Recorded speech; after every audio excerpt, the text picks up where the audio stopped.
धरणे आंदोलनामध्ये त्यांनी हा कार्यक्रम घडवून आणण्यासाठी गेल्या 8 दिवसापासून प्रयत्न करत आहे। असे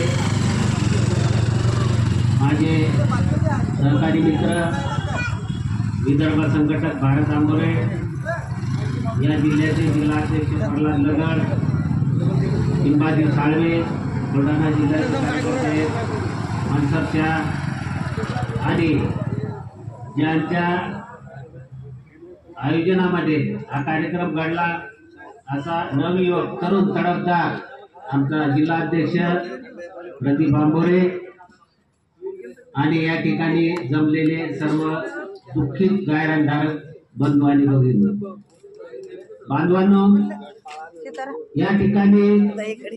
आपण अण्णाभाऊ साठे यांचा या ठिकाणी फोटो ठेवून आपण पूजन करत केलं। त्याचा अर्थ असा आहे की लोकशाहीर अण्णाभाऊ साठे यांचं जन्म 1 ऑगस्ट रोजी झाला आणि संपूर्ण 1 महिनाभर त्यांची जयंती साजरी होत आहे। आणि त्याच पद्धतीनं 18 जुलै त्यांची जी पुण्यतिथी होती, त्या 18 जुलै रोजी आमचं अण्णाभाऊ साठे क्रांती सेनेचे क्रांती फोर्सचे संपूर्ण महाराष्ट्रामध्ये आमचे असे धरणे आंदोलन आम्ही प्रत्येक कलेक्टर ऑफिसवर धरले होते आणि त्यामध्ये बऱ्याच काही मागण्या केल्या होत्या आणि त्या मागण्यामध्ये त्या 2 सुद्धा मागण्या होत्या किंवा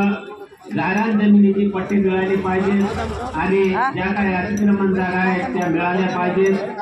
आणि लोकशाहीर अण्णाभाऊ साठे यांना भारतरत्न पुरस्कार मिळाला पाहिजे।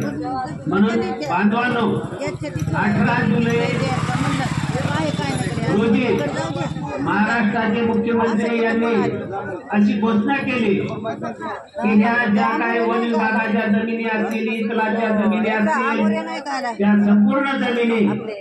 अतिक्रमण धारकाच्या नावे केले जातील आणि जवळपास 2 हेक्टर नाही 4 हेक्टर पर्यंत ही जमीन त्या लोकांना देण्यात येईल अशी सुद्धा मंत्रिमंडळामध्ये घोषणा केली आणि जाग्याचा सुद्धा ती तशीच घोषणा केली। म्हणून या ठिकाणी आपल्या मुख्यमंत्र्याने एकनाथ शिंदे साहेबांनी जी हे घोषणा केली किंवा ह्या जमिनी वाटप करा, अतिक्रमण जागा त्यांना वाटप द्या, म्हणून त्या घोषणेचं आपण एकनाथ शिंदे साहेबांचं या ठिकाणी अभिनंदन करूया। त्याच्यासाठी याचा आपण सर्वांनी या गोष्टीच्या टाळ्या वाजवा। बांधवांनो, आपण त्याच्या या घोषणेमुळे आपण अभिनंदन करायला लागलो, परंतु या जमिनी त्यांनी घोषणा केली, या जमिनी किंवा अतिक्रमण जागा आपल्या नावावर होण्यासाठी आपल्याला काहीतरी असा उठाव करावा लागेल। जोपर्यंत माय देऊ जोपर्यंत लढत नाही, जोपर्यंत माय दूध पाजत नाही, अशातला हा प्रकार आहे। म्हणून आपण काय केलं की या ठिकाणी 1 दिवस धरणे आंदोलन करून आपण तहसीलदारामार्फत आपण हे निवेदन मुख्यमंत्र्याला देणार आहोत। त्या मुख्यमंत्र्यांच्या निवेदनामध्ये पहिलीच आपली मागणी किंवा ज्या काही अतिक्रमण जमिनी येतात, शेतीसाठीच्या अतिक्रमण जमिनी लोकांनी काढलेल्या आहेत, त्या जमिनी नावे करण्यासाठी शासनाने सन 2022 पर्यंतचा असा GR काढायला पाहिजे आणि त्या GRच्या माध्यमातून आपल्या जमिनी वाटप करायला पाहिजे। दुसरी गोष्ट, महाराष्ट्राच्या मुख्यमंत्र्यांनी सांगितलं किंवा त्याचा 7/12 त्याचा पैसा म्हणून नोंद घेतली जाईल। जर तुमची नोंद घेतल्या गेली 7/12 ही चांगलीच गोष्ट आहे, परंतु आता अतिवृष्टी होते, दुष्काळ पडते, नापिकी होते, पण अशात आमच्या गायरानधारकाला काही भरपाई मिळते का? मिळत नाही। म्हणून आम्ही हे सुद्धा मागणी केली की गाळणधारक हा सुद्धा या महाराष्ट्राचा शेतकरी आहे आणि जो शेतकऱ्याला अतिवृष्टी दुष्काळ असला नापिकी असली त्याने सरकार मदत करते त्याचप्रमाणे गाळणधारकाला सुद्धा अशी या शासनानं मदत केली पाहिजे एक अतिक्रमण शेतकरी म्हणून मदत केली पाहिजे दुसरी गोष्ट की जे काय पीएम किसान योजना असेल पीक विमा असेल योजना असेल त्या सुद्धा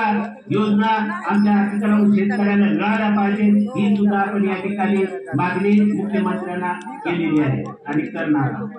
दुसरी मागणी अशी आहे की आपल्या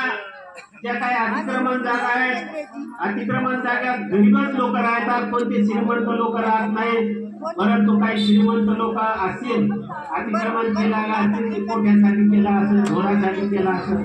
पण आम्ही माणसासारखे माणसं त्या अतिक्रमण जाग्यात पुरा मातीचे काही कच्चे घर बांधून आम्ही राहत आहोत त्या ठिकाणी बरेच लोक दारिद्र्य यादीमध्ये आहेत त्याचे नाव परंतु त्यांना घरकुलाचा लाभ देता येत नाही कारण त्यांच्या नावावर 8 सरकार लिहिलेले असते त्याच्या नावावर स्वतःच आढळ नाही म्हणून त्याला घरकुलाचा लाभ मिळत नाही म्हणून ही सुद्धा आम्ही मागणी केलेली आहे की ज्या ज्या जाग्यावर अतिक्रमण झोपडपट्टी असेल किंवा तुमच्या गावातील इक्लास असेल वन विभागावर ज्या ज्या लोकांचे राहते घर असतील त्या ठिकाणी